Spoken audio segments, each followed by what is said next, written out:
नमस्कार. सरकारी कर्मचारी या यूट्यूब चॅनलमध्ये आपलं खूप खूप स्वागत आहे. पेन्शनधारक नवीन वेतन आयोगाबाबत मोठी ब्रेकिंग न्यूज. चला तर याबाबतची सविस्तर माहिती पुढील प्रमाणे पाहूया. तत्पूर्वी चॅनलला सबस्क्राईब केलं नसेल तर चॅनल सबस्क्राईब करायला विसरू नका.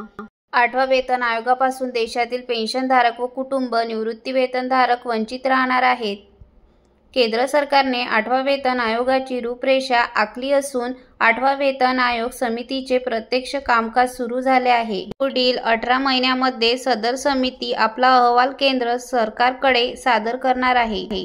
पेन्शनधारक राहणार वंचित. 8वा वेतन आयोग हा सरकारी कर्मचारी व पेन्शनधारकांना लागू केला जातो, परंतु 8व्या वेतन आयोगातून केंद्र सरकारच्या दिनांक 3 नोव्हेंबर 2025 रोजीच्या अधिसूचनानुसार वगळण्यात आले आहेत. केंद्र सरकारच्या अधिपत्याखाली सद्यस्थिती 69 लाख निवृत्ती वेतनधारक व कुटुंब निवृत्ती वेतनधारक आहेत.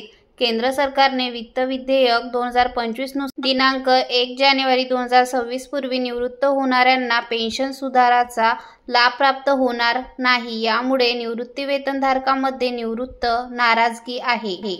वित्त विधेयक 2025 वित्त विधेयक 2025 केंद्र सरकारने पारित केले.